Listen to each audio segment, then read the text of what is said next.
This channel does not promote any violent, harmful, or illegal activities. All content provided by this channel is meant for an educational purpose only. বাহ, এবার হয়েছে স্বাদ। হ্যাঁ, অপূর্ব স্বাদ। এমডিএচ এর চাঙ্কি চাট মশলা, জীবনে আসল স্বাদ জাগলো। আসল মশলা এসএস এমডিএচ।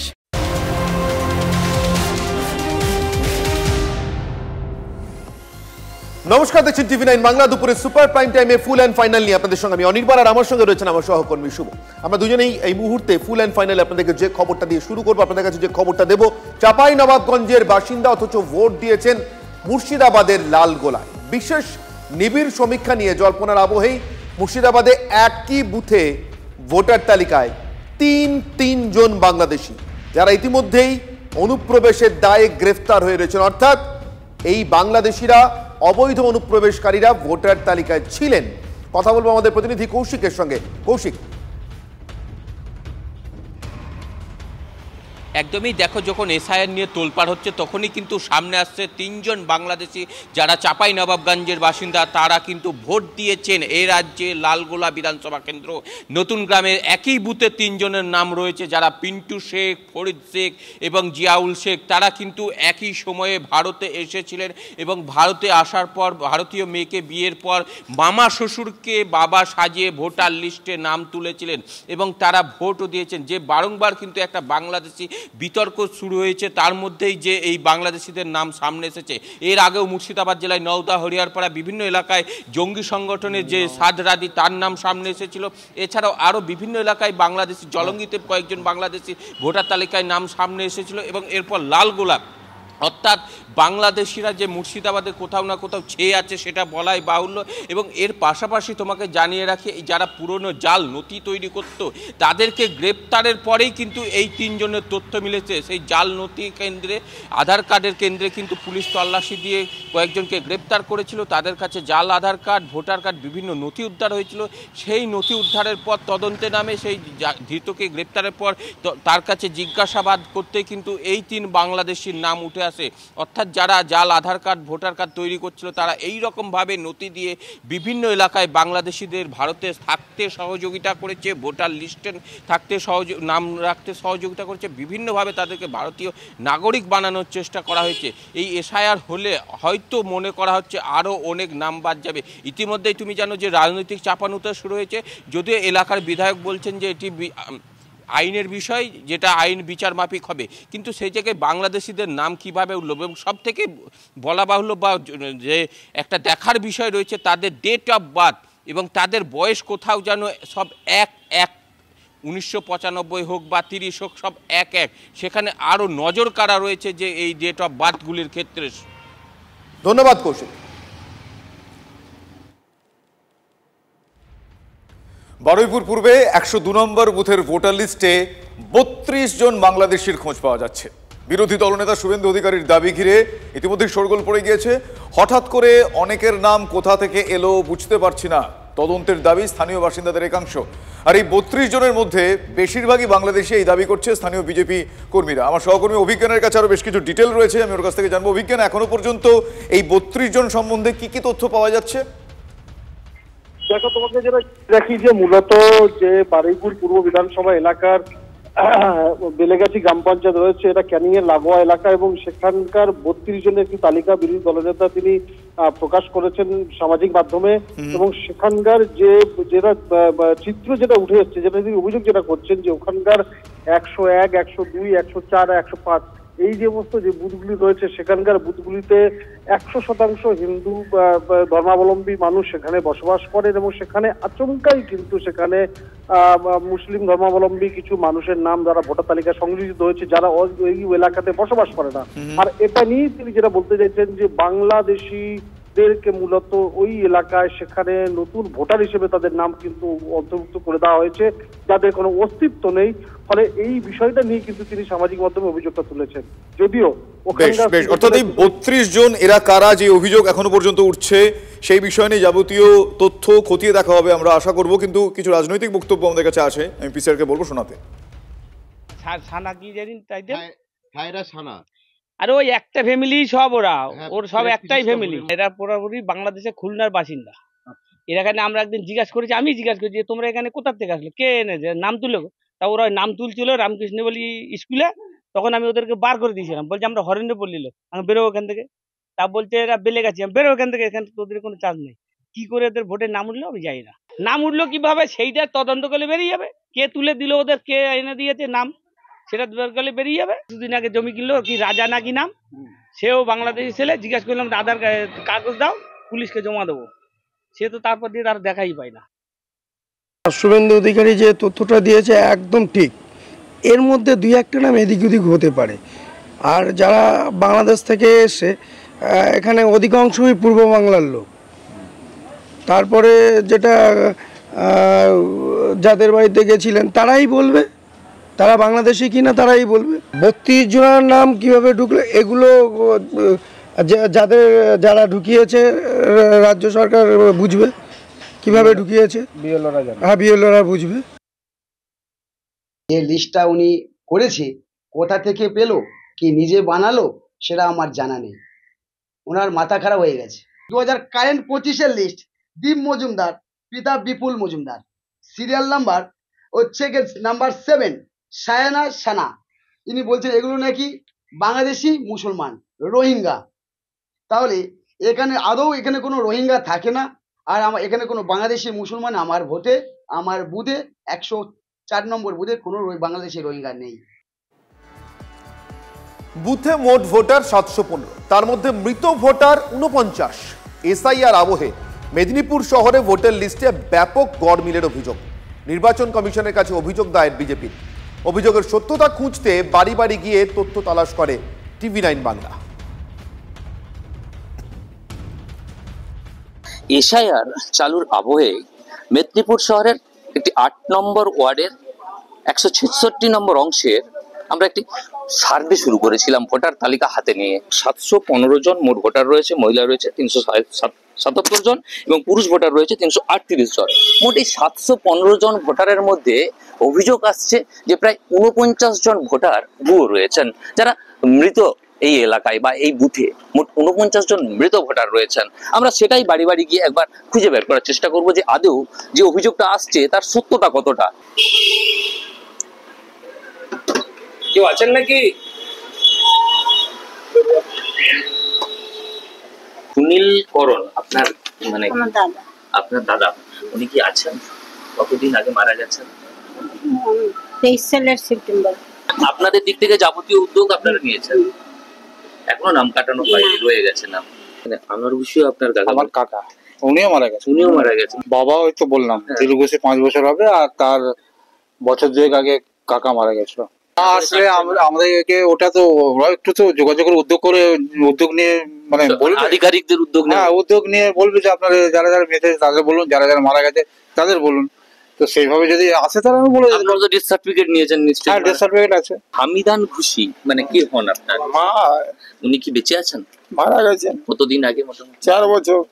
তারপরে আপনারা নাম কাটার ব্যবস্থা করেছিলেন? আমরা ব্যবস্থা করিনি, আমাদের বুথে যারা ভোট দেখাশোনা করে হ্যাঁ তারা এসে নিয়ে গেছে আধার কার্ড, সবকিছু নিয়ে গেছে। হ্যাঁ, এখনো নাম রয়ে গেছে, কি বলবেন? সেটা আমি কি করে বলবো, সরকারের ব্যাপার, আমি এখানে কি। আর যারা মৃত সেই রকম বহু ভোটার কিন্তু রয়ে গেছে ভোটার তালিকায়, যেগুলো ভোটের সময় ভোট পড়ে যায়, এরকমই অভিযোগ করছেন বিরোধীরা। মেদিনীপুর থেকে ক্যামেরায় সুজয় নায়কের সাথে দেবব্রত সরকার, TV9 বাংলা। এইটা আমরা বারবার ধরে বিডিও অফিসে দিই, ডেথ সার্টিফিকেট সুদ্ধান দিয়েছি। এবারে বিডিও অফিস যদি না কাটে সেখানে আমাদের কিছু নয়। আর কাগজ দিয়ে দিচ্ছি, ডেথ সার্টিফিকেট দিয়ে দিয়েছি, এরপরে যদি না কাটে সেটাকে আমার কি ওইগুলো কিছু করার আছে? হ্যাঁ, আমার যা কাজ আমরা প্রতি বছরই জমা দিই এগুলো।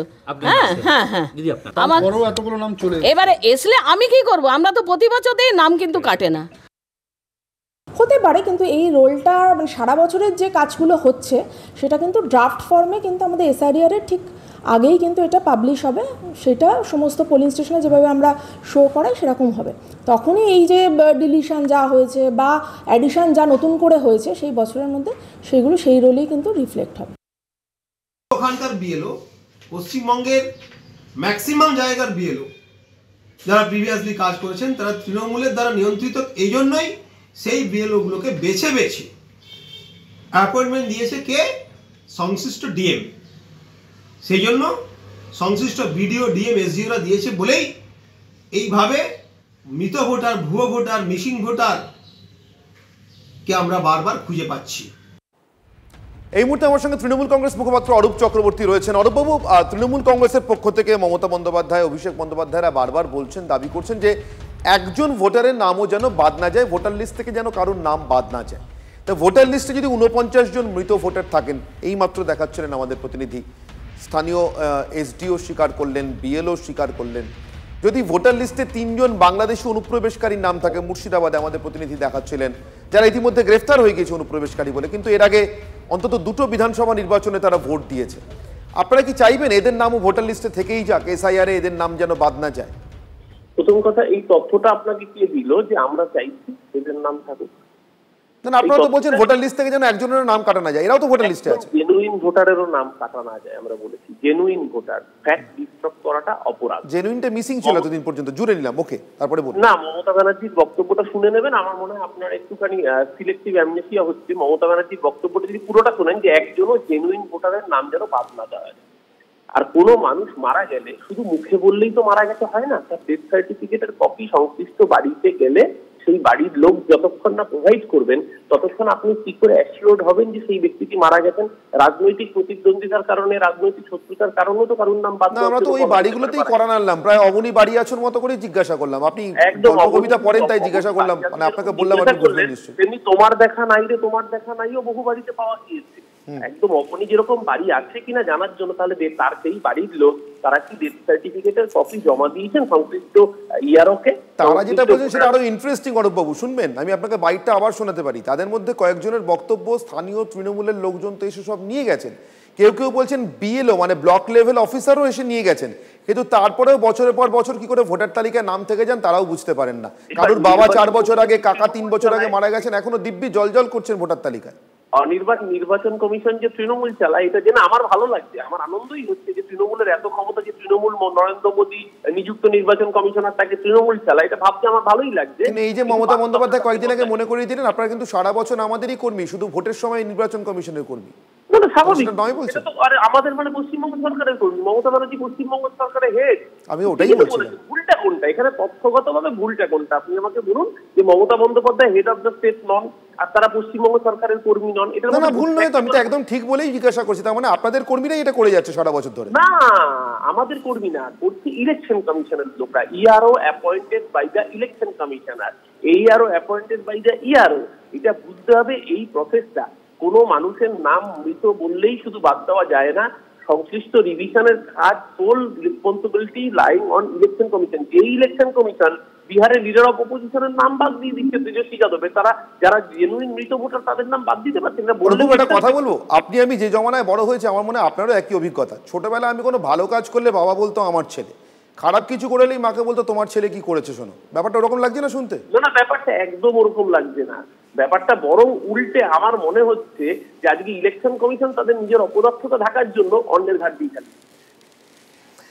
অনেক ধন্যবাদ অরূপবাবু আমাদের সঙ্গে কথা বলবার জন্য এবং আপনার প্রতিক্রিয়ার জন্য। অরূপ চক্রবর্তী, তৃণমূল কংগ্রেস মুখপাত্র, আমাদের সঙ্গে ছিলেন।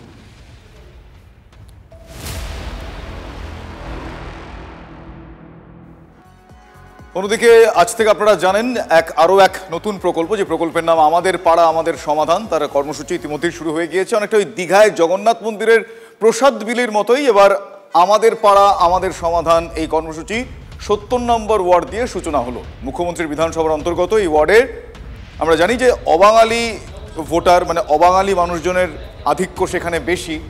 ফলে এই অবাঙালি ভোট কি তাহলে তৃণমূলকে চাপে রাখছে, নাকি ভোট ব্যাংক ঝুলিতে রাজ্যের শাসক দল এদেরকে ইনক্লুড করতে চায়? একটা সিম্প্যাথি ফ্যাক্টর, এই যাবতীয় প্রশ্নগুলোর উত্তর এখনো পর্যন্ত কি মিলছে, যদিও শুভ সূচনা এই ওয়ার্ড দিয়ে হয়েছে। আমার সহকর্মী সায়ন্ত, তার কাছে কিছু আপডেট রয়েছে, সায়ন্তের কাছে জানতে চাইবো। সায়ন্ত, এখনো পর্যন্ত যে ওয়ার্ড দিয়ে সূচনা হলো ঠিক কিরকম, সূচনাটা কিরকম দেখা গেল আজ? দেখো, কলকাতা পুরসভার 144টি ওয়ার্ডের মধ্যে আজকে 4টি ওয়ার্ডের সূচনা হয়েছে, যার মধ্যে 70 নম্বর ওয়ার্ড, যেটা কিনা মুখ্যমন্ত্রী বিধানসভার অন্তর্গত 70, 10, 48 এবং 13 70 নম্বর ওয়ার্ডে এই শিক্ষা প্রতিষ্ঠানে খোদ মেয়র ফিরহাদ হাকিমের হাত ধরেই এই আমাদের পাড়া আমাদের সমাধান কর্মসূচির সূচনা হয়। এবং তুমি দেখতে পাচ্ছ যে এখানে বিভিন্ন ডেস্কে তার বিভিন্ন আধিকারিকরা পুরসভার কর্মীরা এসে বসেছেন, কিন্তু একটা বিষয় কোথাও রাজনীতির বিরোধী দলের প্রশ্ন তরফে প্রশ্ন তোলা হচ্ছে যে 70 নম্বর ওয়ার্ডই কেন, যেটা জগন্নাথ প্রসাদ যেটা মন্দিরের প্রসাদ বিলি দিয়ে যেটা দেখা গিয়েছিল 70 নম্বর ওয়ার্ডেই সূচনা হয়েছিল।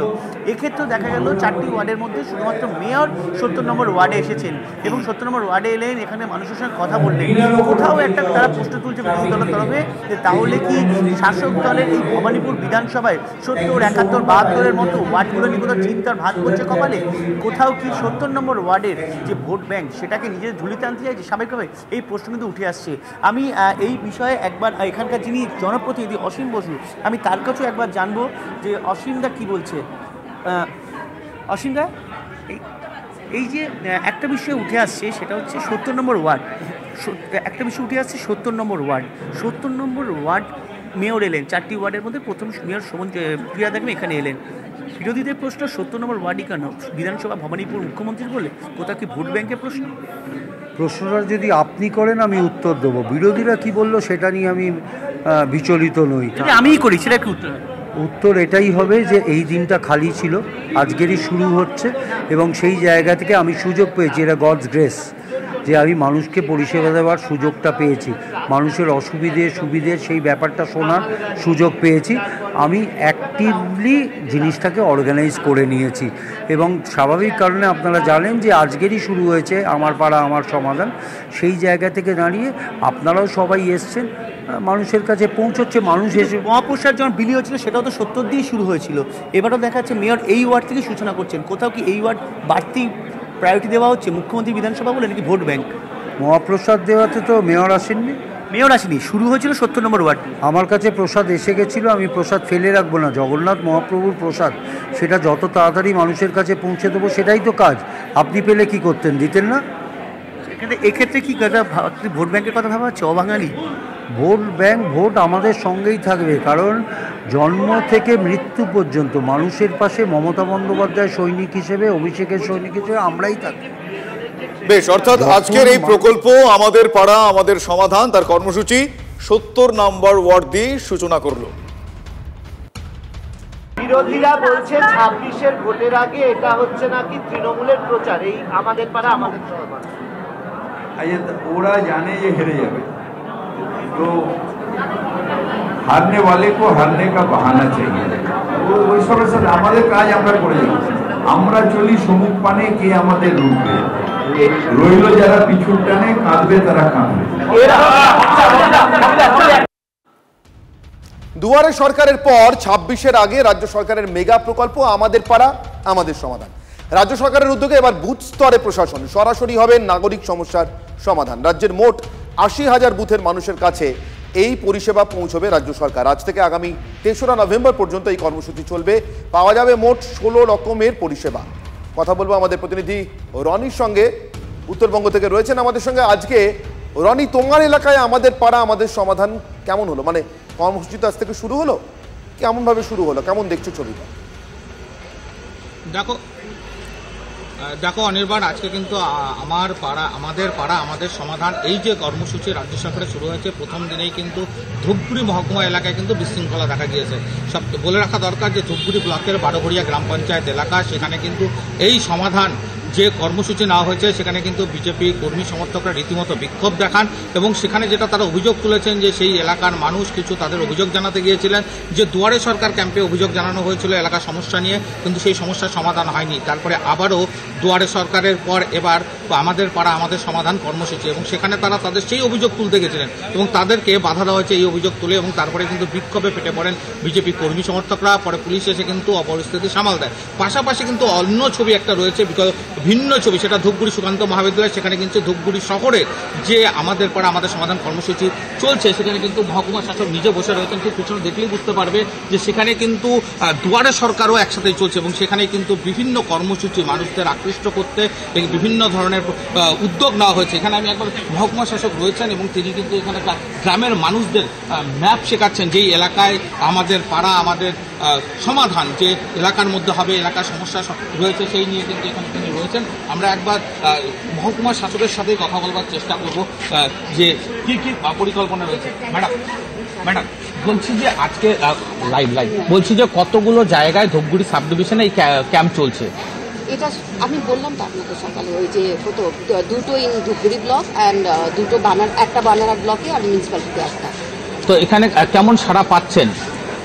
ভালো হচ্ছে, আপনারা দেখতে পাচ্ছেন সবারই কি আছে ইনভলভমেন্ট আছে, সবাই আজকে একটা ভালো কি আছে পার্টিসিপেশনের মধ্যে ওনারা স্কিম সিলেকশন করেছেন, তো খুবই ভালো লাগছে। এখানে কি করে দেখাচ্ছেন এখানে মেয়েদেরকে? অ্যাকচুয়ালি আজকে আমাদেরকে পাড়ার দিদিদের আর এখানে ইভেন স্টুডেন্টসরা আছেন, তারা একটা মানে যে আমাদের পার্ট আছে বিভিন্ন 170, 172, 73 পার্ট হয়েছে, তো সেই পার্টের একটা ছবি আঁকা হচ্ছে। আর ওখানে ওনারা কোন কোন স্কিম সিলেকশন করলেন, কোথায় করলেন, কি কি আমাদের এখানে আইসিডি সেন্টার আছে, কোথায় আমাদের ট্যাঙ্ক আছে, কি কি আমাদের স্কিম সিলেকশন হচ্ছে, সেটা ওনারা ভাগ করে দিচ্ছেন। আজকে লোক কি এলাকার সমস্যা নিয়ে কথা বলেছেন, আপনাদেরকে জানিয়েছেন? একদম একদম। আর এটা ওনারাই আছেন এখানে, ওনারা ভালো করে বলতে পারবেন যে সব কিছু রিগার্ডিং স্কিম থেকে নিয়ে দুয়ারে সরকারের যে বিভিন্ন নিজের যে ইন্ডিভিজুয়াল স্কিমগুলো আছে ওটা নিয়ে সব।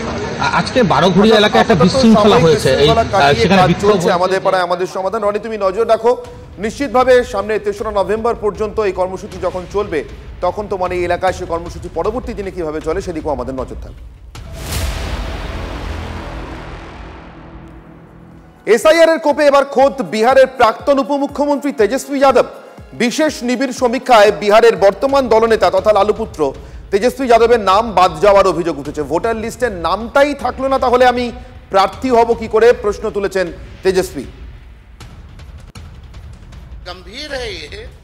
अब सोचिए आईएएस लोगों का कट रहा है नाम, मियां बीवी का, हमारे घर का जो स्टाफ है जो फड़ा फॉर्म उसका नाम कट गया, तो आम गरीबों का अगर आप देखें तो आप समझ जाइए कि क्या है स्थिति। यही है ना मेरा, ये एप्लीकेशन है, मेरा भी नहीं है, हम चुनाव कैसे लड़ेंगे? अभी तो देखिए ये चुनाव आयोग का एप्लीकेशन है। যদিও তেজস্বী যাদবের এই অভিযোগ মিথ্যে এবং ভোটার লিস্টে কোন নির্দিষ্ট নম্বরে তার নাম আছে সেটা জানিয়েছে ইলেকশন কমিশন, পাল্টা তেজস্বীর দাবি খারিজ করে বা অভিযোগ খারিজ করে। বিস্তারিত জানবো আমাদের প্রতিনিধি রক্তিমের সঙ্গে কথা বলে। রক্তিম, পরিষ্কার নির্বাচন কমিশন 1:15 সময় আজকে আরজেডি নেতা তেজস্বী যাদব দাবি করেছেন তার নাম এফআইআর তালিকা থেকে বাদ পড়েছে এবং 1:30টার মধ্যে নির্বাচন কমিশন ইলেকটোরাল রোল প্রকাশ করে জানিয়ে দেয় 416 নম্বর, তিনি যে কেন্দ্রের ভোটার সেই দীঘা কেন্দ্রে তার 416 নম্বরে রয়েছে তেজস্বী যাদবের নাম এবং পুরো ডিটেলটা কিন্তু প্রকাশ করে ফেলে। অর্থাৎ তেজস্বী যাদবের যে দাবি উড়িয়ে দিল নির্বাচন কমিশন। দাবি উড়িয়ে দেওয়া না রক্তিম, তেজস্বী এই 15 মিনিটের মিথ্যা চর্চায় তাহলে পেলেনটা কি? বিষয়টা হচ্ছে এখানে একটা বিষয়, তেজস্বী যাদব যে এপিক নাম্বারটা শো করছেন এবং যে এপিক নাম্বারটা বলছেন তার যে এপিক নাম্বারটা এবং নির্বাচন কমিশন তার যে এপিক নাম্বার দেখে শো করছে, দুটোর মধ্যে একটা গরমিল রয়েছে, যেটা নিয়ে ইতিমধ্যে কিন্তু বিহার রাজনীতি তোলপাড় হয়ে গেছে। ফলে ভুল এপিক নাম্বার দেখালেন তেজস্বী যাদব, এটা কি ঠিক নাম্বারটা জানতে দেখাননি, এই নিয়ে কিন্তু দাবি হচ্ছে। অর্থাৎ এবং আরজেডির পক্ষ থেকে বলা হচ্ছে যে তেজস্বী যাদব ঠিক এপিক নাম্বার দেখিয়েছেন, এটা এই এপিক নাম্বারে কোন সমস্যা হচ্ছে এটা নির্বাচন কমিশন দেখতে হবে, এই দাবি তুলেছে আরজেডি। ধন্যবাদ রক্তিম। তাহলে তো এটাই বলতে হয় যে আমাদের মাননীয় মুখ্যমন্ত্রীর সাথে তেজস্বী যাদব প্রতিযোগিতায় নেমেছেন, কে কত বেশি মিথ্যে কথা বলতে পারবে। তো সেই প্রতিযোগিতায় প্রথম রাউন্ডে আমার মনে হয় কে জিতলো সেটা বিহার এবং পশ্চিমবঙ্গের মানুষ তারা বিচার করে নেবেন। আর তেজস্বী যাদবকে বলবো যে একটু দরকার হলে বিহারে যদি অসুবিধা হয় তাহলে মমতা ব্যানার্জির কাছে এসে একটা চশমার দোকানে গিয়ে একটু চোখের ডাক্তার দেখিয়ে নিয়ে চশমা পরে তারপরে ভোটার লিস্ট দেখতে। এই ঘটনা চোখে আঙুল দিয়ে দেখিয়ে দিল যে বিজেপি আসলে কোন রাজ্যের ক্ষমতা দখল করতে যায় ফেলে এখানে যদি মানুষের মত নিয়ে না পারে তাহলে গায়ের জোরে ম্যানিপুলেট করে সেই রাজ্যের ক্ষমতা দখল করতে এতটাই উদ্ভিদ মহারাষ্ট্রে 40 লক্ষ নাম তোলে আর এখানে বাকি রাজ্যগুলোতে নাম বাদ দেয়। ওরা পরিষ্কার তেজস্বী যাদবের নাম বাদ দেওয়া মানে গণতন্ত্রটাকে প্রহসনে পরিণত করেছে ভারতীয় জনতা পার্টি নির্বাচন কমিশনকে তাদের দলভাতে পরিণত করে। গত বুধবারের ঘটনা কোন্নগরের কানাইপুরে তৃণমূল কংগ্রেস নেতাকে খুন করা হয় এবং সেই ঘটনায় 3 জনকে বারাসত বেলঘরিয়া থেকে গ্রেফতার করা হয়েছে, 3 দুষ্কৃতীকে গ্রেফতার করা হয়েছে। আমার সহকর্মী আশিক ইনসান এই মুহূর্তে আমার সঙ্গে টেলিফোন লাইনে রয়েছেন। আশিক, আমি জানতে চাইবো যে এই 3 জনকে যারা গ্রেফতার করা হয়েছে এরা কারা, আর কি কি জানতে পারা যাচ্ছে এদের সম্বন্ধে, পুলিশ কি বলছে? দেখো, পুলিশ ইতিমধ্যেই কিন্তু এদেরকে বারাসাত এবং বেলঘরিয়া থেকে গ্রেফতার করেছে। যেমনটা পুলিশ সূত্রে আমরা জানতে পারছি যে এদের মধ্যে একজন কানাইপুরের কুখ্যাত দুষ্কৃতীর ভাই রয়েছে এবং তার সঙ্গে 2 জন যারা সুপারি কিলার, অর্থাৎ সুপারি কিলার দিয়েই কিন্তু পিন্টু চক্রবর্তীকে খুন করা হয়েছিল। পিন্টু চক্রবর্তী যে সময় তার গ্যাস গোডাউন দিয়ে বেরোচ্ছিল বুধবারে, সেই সময় সন্ধ্যাবেলায় তাকে গ্যাস গোডাউনের সামনে এই সুপারি কিলাররা খুন করে এবং সেখান থেকে যেমনটা জানা যাচ্ছে যে তারা পায়ে হেঁটেই পালিয়ে যায়। তার পাশাপাশি কিন্তু এই পিন্টু চক্রবর্তী এক ব্যবসায়িক পার্টনার, তাকেও কিন্তু উত্তরপাড়া থানার পুলিশ তারা আটক করেছে এবং গোটা ঘটনার ইতিমধ্যেই কিন্তু তদন্ত শুরু করেছে। কত টাকার সুপারি দেওয়া হয়েছিল, কি কারণ, যেমন পুলিশ সূত্রে আমরা জানতে পারছি যে একটি কারণ উঠে আসছে যে জমি সংক্রান্ত একটি বিষয় ছিল, সেই জমি সংক্রান্ত বিষয়ে কিন্তু এই খুন হতে পারে বলে পুলিশ এমনটাই জানাচ্ছে। যেমনটা জানা যাচ্ছে যে গানপুনিতে বেশ কয়েক বছর আগে এই পিন্টু চক্রবর্তী একটি জমি নিয়েছিল এবং সেই জমি নেওয়ার পরে কিন্তু তার জমি বিবাদের জেরে ঘটনা কিনা সেই বিষয়টা এখনো পর্যন্ত পুলিশের অনুমান, সময়ের সঙ্গে সঙ্গে হয়তো জানতে পারা যাবে ঠিক কি কারণে এই কাজ তারা করেছে। ধন্যবাদ তোমায় শুভজিৎ। সব থেকে বড় যে খবর এই মুহূর্তে ফুল অ্যান্ড ফাইনালে, এবার দলের নেতাদের বিরুদ্ধে কেন্দ্রীয় তদন্তের দাবি জানাচ্ছেন, কেন্দ্রীয় এজেন্সি দিয়ে তদন্তের দাবি জানাচ্ছেন তৃণমূলের এক সাংসদ।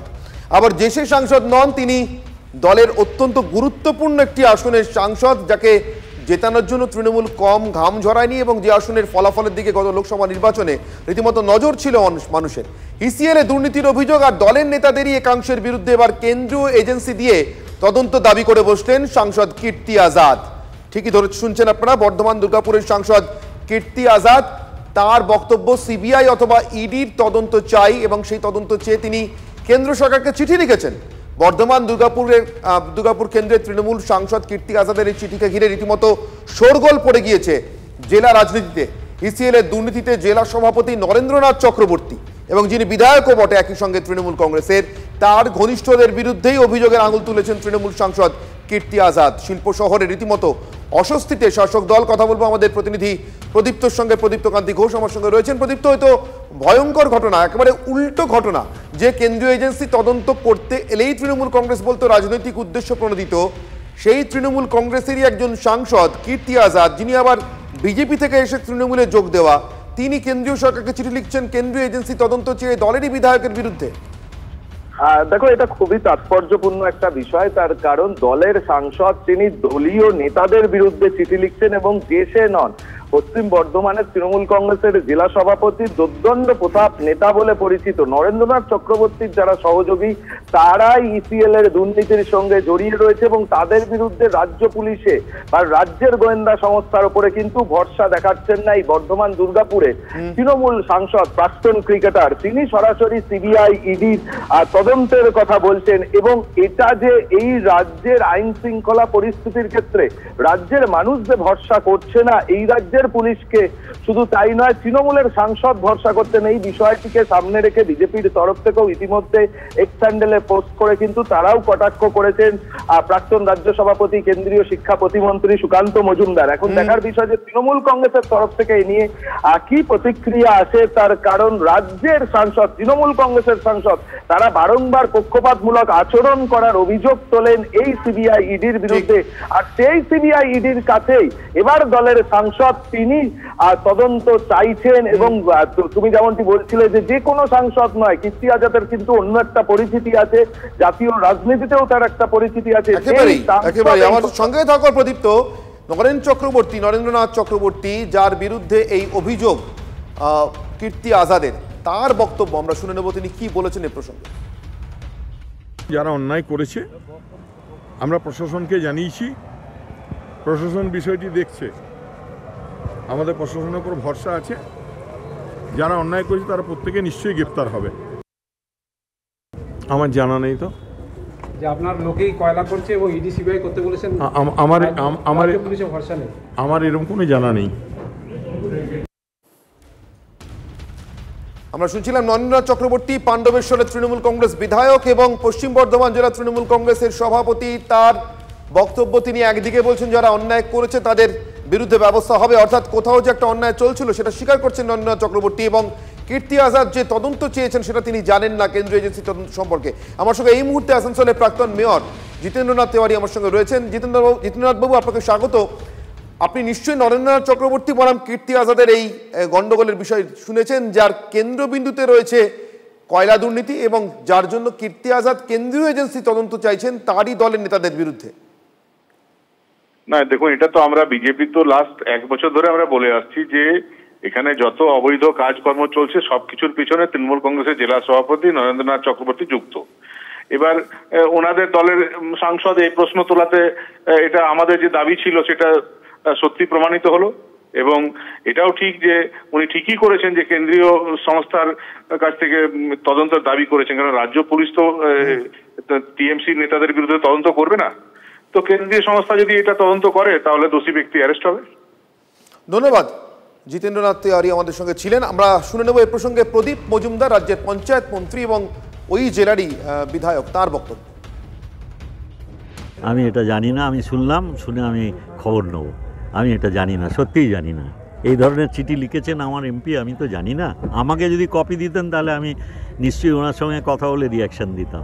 আমি সত্যিই না, আমি তাই তো বলছি, এটা এই শুনলাম, আমি শুনে তো খোঁজ নিতে হবে। ওই চিঠির কপিটা থাকলে আমায় পাঠাবেন, তখন আমি এমপির সঙ্গে কথা বলে মন্তব্য করতে পারবো। আর এই মুহূর্তে যে খবরে চোখ রাখবো, দেশ হোক অথবা বিদেশ, নারী পাচারের করিডোর কি শিলিগুড়ি? মানে কখনো এ রাজ্যের মেয়েরা পাচার হচ্ছে ভিন রাজ্যে শিলিগুড়ি দিয়ে, কখনো এ রাজ্যের মেয়েরা পাচার হচ্ছে ভিন দেশে ওই শিলিগুড়ি দিয়েই। ফের পাচারের আগে উদ্ধার করা হলো 6 জন তরুণীকে এবং এক নাবালিকাকে। এবার এক নাবালিকাকেও উদ্ধার করা সম্ভব হলো। সব মিলিয়ে গত 1 সপ্তাহে 97 জনকে আটকানো গেল, 97 জন মহিলাকে পাচার হওয়া থেকে আটকানো গেল। কিন্তু প্রশ্ন এখানেই যে 97 জনকে আটকানো গেল, তাহলে কি আরো অনেককে আটকানো গেল না? অথবা এই 97 জনকে আটকানোর আগে কতজন পাচার হয়ে গিয়েছেন এই অঞ্চল দিয়ে? ভারত নেপাল সীমান্তের পানি ট্যাঙ্কি থেকে আটক একটি গাড়ি, আর সেই গাড়ি থেকে উদ্ধার করা হয় এই 7 জনকে। প্রত্যেকেই নেপালের বাসিন্দা। কাজের জন্য বিদেশে পাঠানোর টোপ দিয়ে দেখে পাচার করা হচ্ছিল বলে অভিযোগ। আরো বিস্তারিতভাবে জানবো, শুনবো আমাদের প্রতিনিধি প্রসেনজিতের কাছ থেকে। প্রসেনজিৎ, যদি বিস্তারিত বলো পাচারের এই নতুন ঘটনাটি সম্পর্কে। দেখো, একে বোধহয় করিডর না বলে উত্তরবঙ্গের এই বিস্তীর্ণ এলাকা মেয়ে পাচারের ক্ষেত্রে রেড করিডর বলাটা আরও প্রাসঙ্গিক হবে। কারণ গত 15 দিনে যদি পরিসংখ্যান দেখি, পুলিশেরই রেকর্ড বলছে প্রথমে 54 জন, তারপর 34 জন, তারপর আরও 6 জন এবং একজন নাবালিকা। এবং এই 3টি ক্ষেত্রেই পুলিশ প্রোঅ্যাক্টিভ রোল নিয়েছিল, একই সঙ্গে অন্যান্য এজেন্সিগুলো কাজ করেছিল। গত যে এই 6 জন এবং একজন নাবালিকা, এটা এসএসবি ধরেছে নেপাল সীমান্ত থেকে, নেপাল থেকে মেয়েদেরকে নিয়ে আসা হচ্ছিল শিলিগুড়ি। 3টি ক্ষেত্রেই মূল বিষয়টা কিন্তু এক, অসহায়তা, দারিদ্র এবং দারিদ্র্যের জায়গা থেকে বেছে নিয়ে টার্গেট ফিক্স করে মেয়েদের নিয়ে আসা, ভিন রাজ্যে নিয়ে যাওয়া। আর পুলিশ যে মামলা করছে, যে সেকশন দিচ্ছে, তাতে নারী পাচারের সেকশন দিচ্ছে। অর্থাৎ গভর্নমেন্টের যে রেকর্ড, তাতে কিন্তু স্পষ্ট নারী পাচার হচ্ছে গত 15 দিনে এই সংখ্যাটা, যেটা তুমি বলে 96 জন, 97 জন, প্রায় 100 চুই।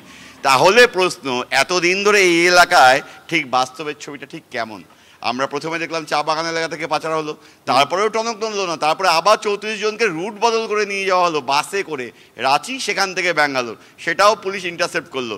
কিন্তু তাতেও কি থেমেছে? এবার নেপাল থেকে আবার 6 জন এবং একটি নাবালিকা, তাকেও নিয়ে যাওয়া হচ্ছিল ভিন রাজ্যে, একই কায়দায় একইভাবে। তার মানে প্রসেনজিৎ, এখানেই প্রশ্ন যে একদিকে চা বাগানের দারিদ্র্যের সুযোগ নিয়ে এই রাজ্যের মেয়েদের যেমন পাচার করা হচ্ছে ওই শিলিগুড়িকে ব্যবহার করে, কখনো ট্রেন কখনো বাস পথে, তেমনি নেপাল থেকেও মেয়েদেরকে নিয়ে আসা হচ্ছে শিলিগুড়িতেই অন্য কোনো দেশে বা রাজ্যে পাচার করবার জন্য এদেশেরই। শিলিগুড়িতে কি এমন আছে প্রসেনজিৎ, সেটা কি এখনো পর্যন্ত পুলিশ পৌঁছতে পেরেছে? কারা আছে যে যারা এই দুটো ঘটনা ধরা পড়ে যাওয়ার পরেও এখনো অন্য রাজ্য, অন্য দেশ থেকে, বিদেশ থেকে মেয়েদেরকে নিয়ে এসে শিলিগুড়ি দিয়ে পাচার করার চেষ্টা করছে? দেখো, স্বেচ্ছাসেবী সংস্থাগুলো বলছে বাস্তবে এই ধরনের এজেন্টের সংখ্যা হাজার হাজার, একদম পাড়ায় পাড়ায় গ্রাম বাংলায় ছড়িয়ে দেওয়া হয়েছে এজেন্টদের, কাজের নাম করে নিয়ে আসা হবে। এবং শুধু উত্তরবঙ্গের মেয়েরা নয়, শুধু নেপালের মেয়েরা নয়, উত্তর পূর্বের মেয়েদেরকেও নিয়ে যাওয়ার ক্ষেত্রে এই রুটটাই ব্যবহার করা হচ্ছে। এবং এই শিলিগুড়ি উত্তরবঙ্গের অঘোষিত রাজধানী, এই শিলিগুড়িকে ব্যবহার করে গোটা উত্তর পূর্বাঞ্চল থেকে মেয়েদের আনা হচ্ছে, বিভিন্ন দিল্লি, ব্যাঙ্গালোর এই ধরনের রাজ্যগুলোতে নিয়ে যাওয়া হচ্ছে। নেপাল থেকে মেয়েদেরকে পানি ট্যাঙ্কি সীমান্ত পেরিয়ে নিয়ে আসা হচ্ছে। এতগুলো আন্তর্জাতিক বর্ডার রয়েছে এই এলাকায়, খুব সহজে নেপাল থেকে ভারতে আসা যাচ্ছে এখানে সীমান্ত দিয়ে, যেহেতু বন্ধু দেশ। ফলে এই সমস্ত ক্ষেত্রে মেয়েদের ক্ষেত্রে ট্রাফিকিংয়ের জন্য বেছে নেওয়া হচ্ছে শিলিগুড়ি অনির্বাণ। ধন্যবাদ প্রসেনজিৎ। আমরা শুনে নেব এই প্রসঙ্গে শঙ্কর ঘোষ, রাজ্য বিজেপি বিধানসভায় পরিষদীয় দলের মুখ্য সচেতক এবং বিধায়ক শিলিগুড়ি, তিনি কি বলেছেন? সামাজিক সমস্যা এই ব্যাপারে আমাদের মাননীয় দুই সাংসদ রাজু বিস্তা এবং মনোজ টিক্কা মহাশয়ের কাছে আমি দৃষ্টি আকর্ষণ করেছি। তারা বিষয়টি লোকসভায়ও তুলবেন এবং উত্তরবঙ্গের মহিলাদের নিয়ে বিশেষ সমীক্ষা হোক, এটা অন্তত আমি চাই। আরও একবার, পাচার হওয়ার আগে উদ্ধার 7 জন মহিলা, 6 জন মহিলা এবং একজন নাবালিকা। এবার বিদেশে পাঠানোর টোপ দিয়ে তাদেরকে পাচার করার চেষ্টা করা হচ্ছিল। প্রত্যেকেই নেপালের বাসিন্দা। এসএসবির তৎপরতায় এদেরকে উদ্ধার করা সম্ভব হয়। গত 15 দিনের শিলিগুড়ি থেকে ট্রেন, বাস পথে এবং নেপাল থেকে আনা এদেরকে ধরলে সব মিলিয়ে 97 জন মহিলাকে পাচার হওয়ার আগে উদ্ধার করলো পুলিশ অথবা কোনো কেন্দ্রীয় এজেন্সি। পাচারেরও তো নানান রূপ আসে, নানান রূপে আসে, এবং এটা একটা বলি যে আমরা এটা নিয়ে প্রচুর সচেতনতা করি। এই 100 দিনের টাকাটা বন্ধ করলো কেন্দ্রীয় সরকার। কাদের টাকা বন্ধ করলো? মিনিমাম অত্যন্ত সাধারণ মানুষ, যাদের জন্য কিন্তু এই 100 দিন রুটি রোজগার, তারা কিন্তু এই কাজটা করতেন।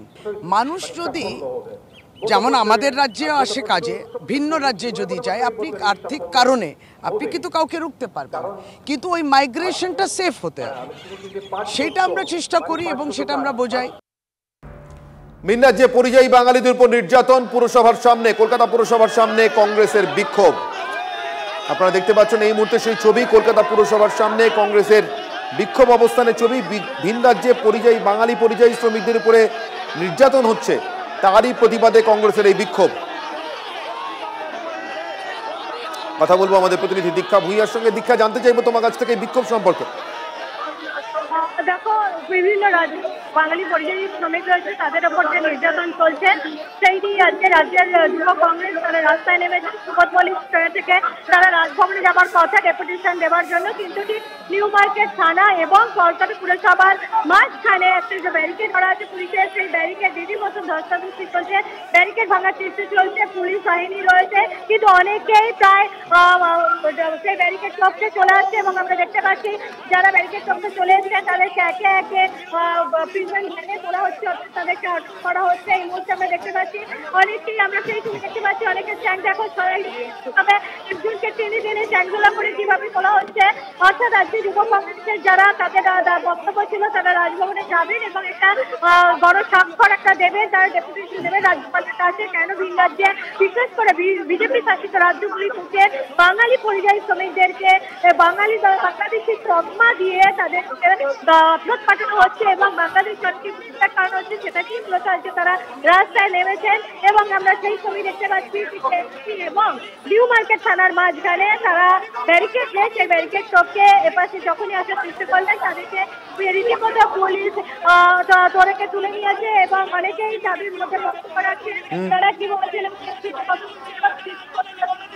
আপাতত তোমাকে ধন্যবাদ দীক্ষা। আপনার কথা বলছেন আমাদের প্রতিনিধি দীক্ষার সঙ্গে। আপনারা দেখতে পাচ্ছেন এই মুহূর্তে কলকাতা পুরসভার সামনে কংগ্রেসের, যুব কংগ্রেসের বিক্ষোভ। তবে এই বিক্ষোভের উদ্দেশ্য কিন্তু কোনোভাবে কলকাতা পুরসভা ছিল না। ভিন রাজ্যে পরিযায়ী শ্রমিকদের উপরে যে নির্যাতন, তারই প্রতিবাদে আজ রাজভবন অভিযান ছিল কংগ্রেসের, এবং সেই অভিযানে নিউ মার্কেট থানার সামনে, কলকাতা পুরসভার সামনে তাদেরকে আটকানো হতেই পুলিশের ব্যারিকেড টপকানোর চেষ্টা করেন কংগ্রেস কর্মীরা এবং তাকে ঘিরেই উত্তাল হয়ে ওঠে পরিস্থিতি।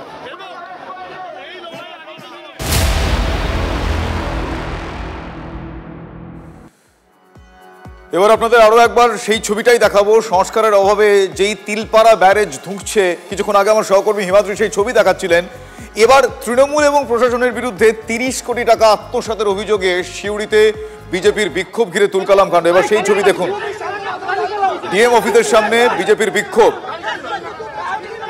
তিলপাড়া ব্যারেজ ধুঁকছে, ভেঙে পড়েছে, সেখানে অতিরিক্ত বৃষ্টির কারণে মেরামতির কাজ আটকে আছে বলে জানা যাচ্ছিল, কিন্তু শুধুমাত্র বোধ হয় অতিরিক্ত বৃষ্টির কারণে মেরামতির কাজ আটকে থাকা নয়, এক্ষেত্রে বেশ কিছু গুরুতর অভিযোগও আছে। আমি ঠিক এই প্রশ্নটা নিয়ে আমার সহকর্মী হিমাদ্রির কাছে যাবো। হিমাদ্রি, কিছুক্ষণ আগেই যখন তোমার সঙ্গে কথা হচ্ছিল তুমি সেই ছবি দেখাচ্ছিলে, গতকালও ভয়াবহ সেই ছবি আমরা দর্শকদের দেখিয়েছি। আমরা এতক্ষণ পর্যন্ত জানতাম যে অতিরিক্ত বৃষ্টির কারণে মেরামতির কাজ হচ্ছে না, কিন্তু এখানে তো দেখছি অতিরিক্ত টাকা খাওয়ার অভিযোগ উঠছে।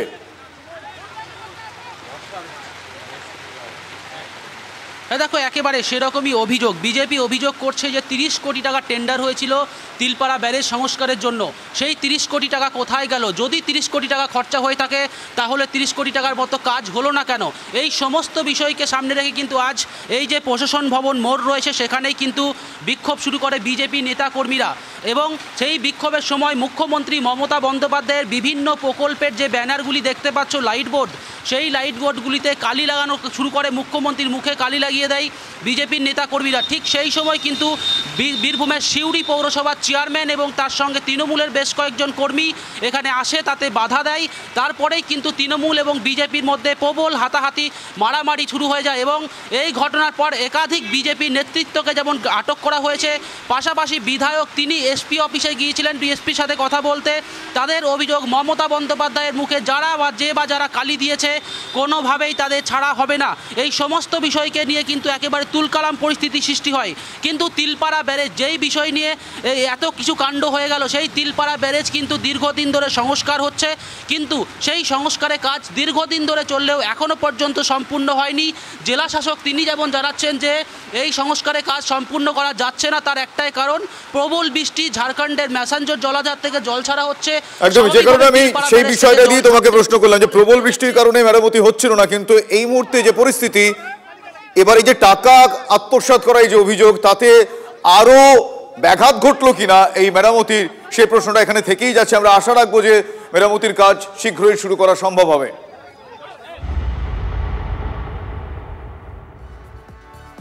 এবার অতিরিক্ত বৃষ্টিতে এর শহরের কিছু ছবি আপনাদের দেখাবো। জমা জল, খানাখন্দে ভরা রাস্তা, দেখে বুঝতে পারবেন না সেই রাস্তা আদৌ যাতায়াতের যোগ্য কিনা। যানজট, দুর্ভোগ খুব স্বাভাবিকভাবেই সেখানে প্রত্যেক দিনের ঘটনা হয়ে দাঁড়িয়েছে। ফলে দিকে দিকে ক্ষোভের আগুন জ্বলছে। সল্টলেক সেক্টর 3 ছবি আপনাদের দেখাবো, সেখানে বিজেপির বিক্ষোভ, সে বিক্ষোভ ঘিরে তুলকালাম কাণ্ড, পুলিশের সঙ্গে রীতিমতো ধস্তাধস্তি হয় তাদের, সেই ছবি আপনাদের দেখাচ্ছি, দেখুন। আম্বেদকর সেতুর নিচে খানাখন্দে ভরা, এবং সেই কারণে বিজেপির কর্মী সমর্থকরা এখানে কিন্তু তারা স্টোন চিপ নিয়ে আসে, অর্থাৎ খানাখন্দ যে রাস্তাগুলো আছে যেতে কিন্তু যাতে একদম যে স্থানীয় এবং পথচলতি অফিস যাত্রীরা চরম দুর্ভোগের মধ্যে পড়ছে। এই মুহূর্তে একটু দেখাবার চেষ্টা করি। এই মুহূর্তে বিজেপির কর্মী সমর্থকরা তারা কিন্তু এসছেন, তারা কিন্তু রাস্তার ওপর বসে পড়েছেন এবং তাদের সঙ্গে পুলিশের এক প্রকার ধস্তাধস্তি হয়। তাদের বেশ কয়েকজনকে আটক করেও নিয়ে গেছে দক্ষিণ বিধাননগর থানার পুলিশ। বিজেপির মহিলা কর্মী সমর্থকদের এক প্রকার জোর করে চ্যাংদোলা করে কিন্তু রাস্তা থেকে সরিয়ে নিয়ে যাচ্ছেন এবং তাদের যেটা দাবি যে পুলিশ প্রশাসন অতি সক্রিয়, অর্থাৎ তারা যে রাস্তার যে কঙ্কালসার চেহারা, সেই চেহারার জন্য নাজেহাল শহরবাসী। আমাদের দাবি জনগণকে সেবা দিতে হবে, রাস্তা থেকে শুরু করে বেহাল রাস্তার অবস্থা, জল নিকাশি করতে হবে। সুতরাং এই দাবি নিয়ে দেখুন পুলিশ কি তৎপর আজকে, অথচ পুলিশ হসপিটাল বলে নয়, যেখানেই যাব সেখানেই পুলিশ কিন্তু দেখুন। আমি তো ফুটপাতে, আমাকে ধরছে কেন? রাস্তা নিয়ে প্রতিবাদ করা যাবে না? আপনি বলুন তো, রাস্তা নিয়ে প্রতিবাদ করা যাবে না? আমার পাড়া, আমার সমস্যা, আমাদের সমাধান বলা যাবে না? বলুন তো, মুখ্যমন্ত্রী, মেয়র এই পুলিশ প্রশাসনকে দিয়ে বাধা দেবে, বিজেপিকে বাধা দেবে। লড়াই করছে বিজেপি মানুষের জন্য। আসলে দেখছেন সেই বিক্ষোভের ছবি, সেটা দীর্ঘদিন ধরে এই পরিস্থিতির সম্মুখীন হয়ে তারপর ধৈর্যের বাঁধ ভেঙে যাওয়ার ছবি এটা। হাওড়ায় সেই ছবি দেখতে পাওয়া গিয়েছে, এবার সেই ছবি হাবড়াতেও দেখতে পাওয়া যাচ্ছে। হাবড়ার বিভিন্ন জায়গায় জল জমে একেবারে দুর্ভোগের পরিস্থিতি, ফলে দিনের পর দিন তারা অভিযোগ জানিয়েছেন, পরিস্থিতির মোকাবিলা করার জন্য তারা ব্যবস্থা চেয়েছেন, কিন্তু না, কিছুই হয়নি। ফলে দুর্ভোগ ছাড়া আর তাদের কোনো রকম অন্য উপায় নেই। ফলে তারা প্রতিবাদ, অবরোধ, বিক্ষোভের পথ বেছে নিতে বাধ্য হয়েছেন। অবরোধ তুলতে গেলে পুলিশের সঙ্গে ধস্তাধস্তিও হয় তাদের, বেশ কয়েকজনকে আটকও করেছে হাবড়া থানার পুলিশ।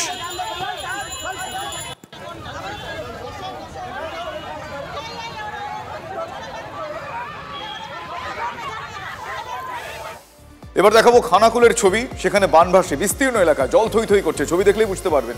স্কুলে যাওয়া বন্ধ হয়ে গিয়েছিল পড়ুয়াদের, বাড়ছিল স্কুল ছুটের সংখ্যা। TV9 বাংলা সেই খবর করে, সেই খবরের জোরে নড়ে চড়ে বসেছে প্রশাসন। তারা দেখতে পেয়েছে অন্তত যে পরিস্থিতিকে, আদারওয়াইজ তারা বোধহয় টের পাচ্ছিলেন না যতক্ষণ না আমরা সেই ছবি চোখে আঙুল দিয়ে দেখাই। পড়ুয়াদের স্কুলে নিয়ে যেতে নৌকার ব্যবস্থা করেছে প্রশাসন। আমার সহকর্মী তন্ময় বৈরাগী রয়েছেন। তন্ময়, অবশেষে তারা দেখতে পেলেন ছোটদের জন্য কিছু তো ব্যবস্থা হলো, একটু বলো কি ব্যবস্থা হলো তাদের জন্য। দেখো, TV9 বাংলা আমরা খবর সম্প্রচার করেছিলাম সেকেন্দারপুর প্রাথমিক বিদ্যালয়ে ঠিক কানা মুন্ডেশ্বরী উল্টো দিকের পারে গোবিন্দপুর, খামারগড়িয়া এই সমস্ত গ্রামের বাসিন্দাদের যে ছেলে মেয়েরা আছে তারা কিন্তু স্কুলে আসতে পারছে না, কারণ তাদের যাতায়াতের একমাত্র সম্বল এই নদীর উপর বাঁশের সাঁকো অথবা নৌকা। সেই নৌকার ব্যবস্থা হয়নি, তাই স্কুলে আসতে পারছে না। TV9 বাংলা এই খবর সম্প্রচার করেছিল, তারপরই অবশেষে নৌকা দেওয়া হলো এবং আজকে নৌকা উদ্বোধন করেছে স্বয়ং খানাকুল 1 নম্বর ভিডিও উদ্বোধন করেছে। এই পড়ুয়ারা তারা স্কুল থেকে এখন বাড়ি ফিরছে, নৌকাতে করে গেছিল। নৌকা কি পেলেন? কিভাবে কারা দিল নৌকা? কারা দিল নৌকা? নৌকা কারা দিল? আগে কি নৌকা ছিল? আগে কি? আমার সহকর্মী তাদের সাথে কথা বলছিলেন, আমরা যেটুকু তাদের কথা শুনলাম যে অবশেষে নৌকার বন্দোবস্ত করা গিয়েছে। আমরা যেই পড়ুয়াদের দেখছিলাম যে তারা জুতো হাতে নিয়ে স্কুল যাচ্ছেন, কিভাবে স্কুল যাবে তারা, সেই নিয়ে নানা সংশয় তৈরি হয়েছিল। আপাতত একটা তাদের জন্য বন্দোবস্ত করা গিয়েছে, নৌকার ব্যবস্থা করা গিয়েছে। এবার খাস কলকাতার ছবি দেখাবো। সেখানে রাস্তার যা হাল, তাকে বেহাল বললে কম বলা হয়। খানাখন্দে ভরা শহরের একাধিক গুরুত্বপূর্ণ রাস্তার মাঝে বড় বড় গর্ত, জল জমে সেখানে মরণ ফাঁদ তৈরি হয়ে গিয়েছে এক প্রকার। যে কোনো সময় দুর্ঘটনার আশঙ্কা, দুর্ঘটনা ঘটেওছে বেশ কয়েকটা। ফলে প্রাণ হাতে নিয়ে যে নিত্যদিন যাতায়াত করতে হচ্ছে সাধারণ মানুষকে, আর বলার অপেক্ষা রাখে না। দেখুন কয়েকটা ছবি, বুঝতে পারবেন, ছবিই সব বলবে। আমি পিসিআরকে বলবো ছবিগুলো পরপর দেখাতে, তাহলে বুঝতে পারা যাবে যে কি ভয়াবহ পরিস্থিতি। খানাখন্দে ভর্তি রাস্তা, পরপর ছবিগুলো আপনাদের দেখাচ্ছি। এ রাজ্যের বর্ষা হলে, বৃষ্টি হলে এ রাজ্যের কি পরিস্থিতি হয় ছবিগুলো দেখলে বুঝতে পারবেন। চরম দুর্ভোগের শিকার হতে হচ্ছে রাজ্যের মানুষকে। আমার আপনার সহনাগরিকেরা এদের কাছেই আর দুদিন বাদে ভোট চাইতে যাবেন। ভোট প্রার্থীরা হাত জোর করে এদের কাছে ভোট চাইতে যাবেন। আজ তাদের হাতে, এই ছোট ছোট শিশুদের হাতে জুতো নিয়ে স্কুলে যেতে হচ্ছে। দেখুন সেই ছবি, EM বাইপাস, গড়িয়া, মুর্শিদাবাদ, বাঁকুড়া, জুতো হাতে নিয়ে তারা স্কুলে যাচ্ছে।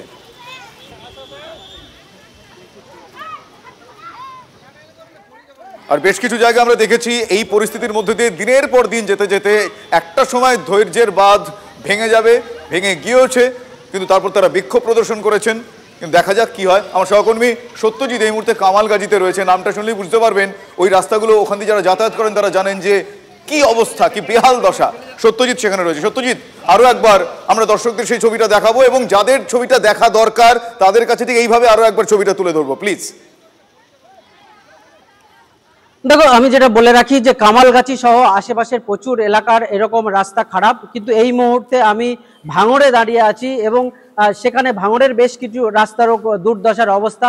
সাধারণ মানুষ তাদের চলাফেরার কিন্তু প্রচুর পরিমাণে সমস্যা। মূলত যে রাস্তা ভাঙড় ছেড়ে নিউ টাউনের দিকে যায়, বাগজেলার খালের রাস্তা, সেই রাস্তারও কিন্তু দুর্দশা। সাধারণ মানুষ একাধিকবার প্রতিবাদ জানিয়েছেন, বিভিন্ন জায়গায় জানিয়েছেন, কিন্তু রাস্তার সমস্যা নিয়ে এখনো পর্যন্ত কোনো সুরাহা হয়নি। ফলে বলা যেতে পারে দক্ষিণ 24 পরগনার একটা বিরাট অংশ, কামালগাছি, সোনারপুর থেকে শুরু করে ক্যানিংয়ের একটা পার্ট এবং ভাঙড় জুড়ে যদি দেখা যায়, সেক্ষেত্রে দেখা যাবে যে প্রচুর রাস্তার কিন্তু বেহাল অবস্থা রয়েছে এবং সেই বর্ষার মুখে সেই রাস্তার দুর্দশা আরো কঙ্কালসার হয়ে গেছে। সাধারণ মানুষ কিন্তু তাদের যাতায়াতে ব্যাপক পরিমাণে সমস্যা হচ্ছে। শুভজিৎ, ধন্যবাদ সত্যজিৎ।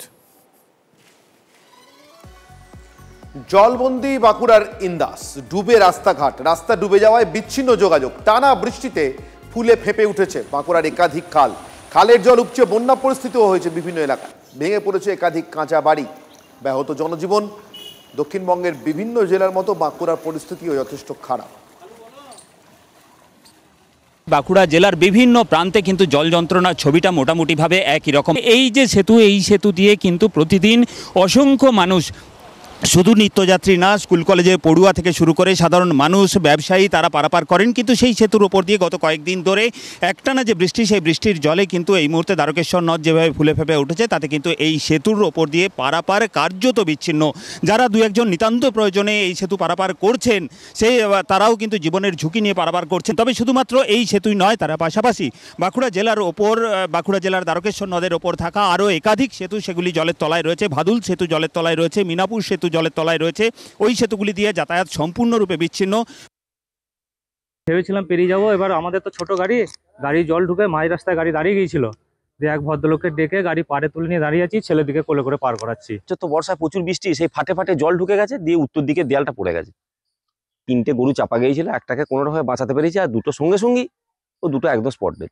জল নিকাশির ব্যবস্থাটা যাতে ঠিকঠাক হয় তার জন্য একটু সাধারণ মানুষের জন্য একটু দেখতে হবে। এই পোস্ট অফিসে আসছে মানুষ, জল পেরিয়ে পোস্ট অফিস যাচ্ছে। এই যে আমাদের দোকানের সামনে এত জল, কোনো কাস্টমার আসছে না। কিছু কিছু মাটির বাড়ি এই টানা নাগারে বৃষ্টির জন্য কিন্তু মাটির বাড়িগুলো কিন্তু ক্ষয়ক্ষতিগ্রস্ত হয়েছে এবং সেগুলো ভেঙে পড়ার একটা চান্সেস আছে এবং কিছু বাড়ি অলরেডি ভেঙেও গেছে। সেগুলো আমরা রিপোর্ট করে আমরা যেগুলো গভর্নমেন্টের যে ক্ষতিপূরণ, যেগুলো ফুল ড্যামেজ, সেগুলোর জন্য আমরা প্রপোজাল অলরেডি পাঠিয়ে দিচ্ছি আমাদের বিপর্যয় ডিজাস্টার ম্যানেজমেন্ট ডিপার্টমেন্টে। সেতু জলের তলায়, রাস্তা জলের তলায়। এবার আপনাদের দেখাবো জলবন্দি পানিহাটি হাসপাতাল। দেখুন সেই ছবি। পানিহাটি হাসপাতালে পানিতেই একেবারে হাঁটাহাঁটি চলছে। হাসপাতালের ওয়ার্ডে ওয়ার্ডে জল ঢুকে গিয়েছে, বৃষ্টিতে জল থই থই। জীবন বাঁচানোর আশ্রয়স্থল। রোগী থেকে ডাক্তার বসে জলের মধ্যেই। আমার সহকর্মী অনন্ত এই মুহূর্তে সেখানে রয়েছে। অনন্ত, এই জল যন্ত্রণা যে ছবি আমরা দেখাচ্ছি পানিহাটি হাসপাতালের, এখন কি অবস্থা? একই রকম? একই রকম। আমাদের দেখার সুযোগ দেখে খবর সম্প্রসারণ হওয়ার পরেই পিডব্লিউডির পক্ষ থেকে পাম্প লাগানো হয়েছিল। আবার সেই জল দেখো, সেই জল থই থই করছে প্রতিটি ওয়ার্ডেই জল রয়েছে। পুরুষ বিভাগ থেকে আরম্ভ করে মহিলা বিভাগ, প্রসূতি বিভাগ, সমস্ত বিভাগেই কিন্তু জল রয়েছে এবং জল কিন্তু একটুও নামছে না। এই অবস্থায় গতকাল থেকে এই জল অবস্থায় রয়েছে, জলবন্দি অবস্থায় রয়েছে রোগীরা। এর মধ্যেই গামবুট পরেই ডিউটি করছেন যে যারা স্বাস্থ্যকর্মী থেকে আরম্ভ করে নার্স যারা আছে, তারা আরম্ভ করে সবাই তারা ডিউটি করছেন যে সে এই গামবুট পরেই। প্রতিটি ওয়ার্ডে জল, প্রতিটি দপ্তরে জল, রেকর্ড রুমে জল। দেখো, সবচেয়ে বড় ব্যাপার হচ্ছে যেভাবে ইলেকট্রিক এখানে রয়েছে, তাতে শর্ট সার্কিট হয়ে যাওয়ারও সম্ভাবনা রয়েছে। পুরো জলে থই থই করছে পুরো ওয়ার্ড। এবং আপনার কি পেশেন্ট রয়েছে? কে ভর্তি আছে? আমার নাতি ভর্তি আছে। এই জলে কি ভয় লাগছে? জলে ভয় তো স্বাভাবিক লাগার কথাই, এটাতে ভয় না লাগ। রাত বিরাত জলে তো ভয় সবারই লাগতে পারে, বলে জলে ভয় লাগবে না? আজকে বেডের নিচে জল, একটা পেশেন্টের সাপকোপের ভয় আছে, নানান রকম জীবজন্তুর ভয় আছে। ওর নাম কি, যোগগুলো ঘোরাফেরা করছে, রাত বিরাতে নামতে গেলে তো কামড় খেতেই যেতে পারে, কোনো অসুবিধা নেই। সেটা বেডের নিচেই জল। হ্যাঁ, ডাক্তাররাও জলে রয়েছে। দেখো, আমার সামনে একজন গামবুট পরে ডিউটি করছেন, পুরো গামবুট পরে এই অবস্থায়। দাদা, এই জল কি পুরো প্রত্যেকটা ঘর সেই জল?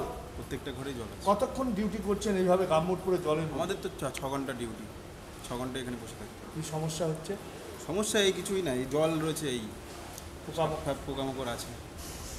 পেশেন্টেরও দেখো সেই একই অবস্থা, প্রতিটি ওয়ার্ডে ওয়ার্ডে জল। যদিও হসপিটাল কর্তৃপক্ষের তরফ থেকে আমাদের ভেতরে তারা ঢুকতে দিচ্ছেন না, কিন্তু প্রতিটি ওয়ার্ডে জল। পুরুষ বিভাগ থেকে আরম্ভ করে প্রসূতি বিভাগ, দেখতে পাচ্ছ কেমন উৎকণ্ঠায় রয়েছে রুগীর পরিবার। তারাও এই জলের মধ্যে দাঁড়িয়ে আছে তাদের রুগীকে তারা দেখবার জন্য, তারপর তার যা জিনিসপত্র আছে পৌঁছে দেওয়ার জন্য, তার খবর নেওয়ার জন্য উৎকণ্ঠার মধ্যে তারা রয়েছে। পুরো প্রতিটি দপ্তরে জল, প্রতিটি যদি দেখো প্রতিটি এইভাবে পেশেন্ট, বাচ্চা দেখো কিভাবে নিয়ে এসছে। দিদি জল ভেতরে কি জল? হ্যাঁ ভেতরে জল। কতটা অসুবিধার মধ্যে রয়েছে পেশেন্টে? কি হয়েছে আপনার বাচ্চা? জ্বর এসছে। জ্বর, এই জলের মধ্যে কতটা ভয় লাগছে, অসুবিধা রয়েছে? এখন লাগলেও কিছু তো করার নেই না, ট্রিটমেন্ট তো করাতেই হবে বাচ্চা। সত্যি এই মুহূর্তে যা পরিস্থিতি, বাচ্চা কোলে নিয়ে কতটা অসহায় পরিস্থিতির শিকার হতে হয়েছে তাদেরকে, তার বলার অপেক্ষা রাখে না। আপাতত ধন্যবাদ জানাই তোমায়। পরিবার যারা